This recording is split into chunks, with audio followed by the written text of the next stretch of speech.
We don't need to give God an out for election. We don't need to try to soften it up at all. Here's the simple truth. Man is rebellious. It's not that they haven't heard. It's not that they don't understand. It's that he's rebellious, and he wants to walk away from God.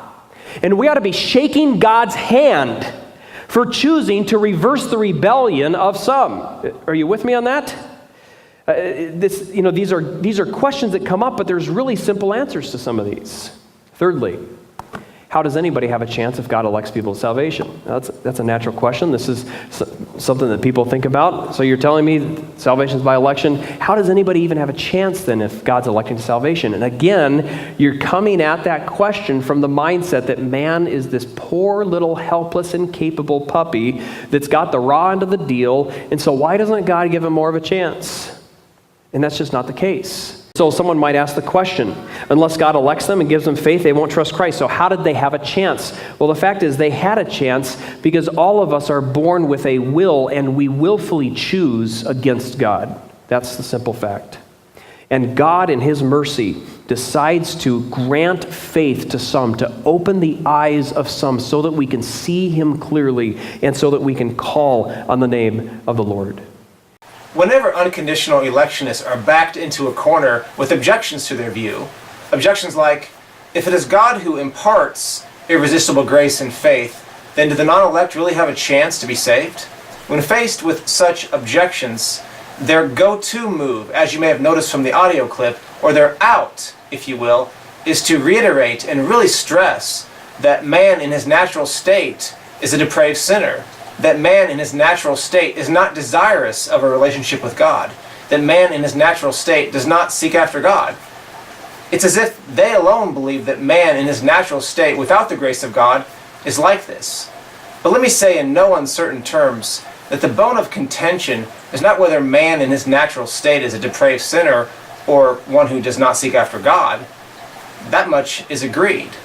The real issue of dispute lies in two radically different views of the cross and two radically different views of the gospel.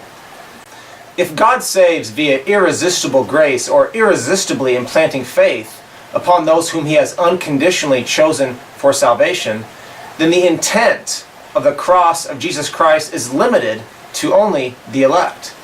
The intent of the cross is limited to just a particular group of people, hence the Calvinistic expression particular redemption or limited atonement. Now, if such is true, the cross is not good news for the whole world of sinful humanity, all who have rebelled against God. No, it's only good news for the elect of sinful humanity, some who have rebelled against God.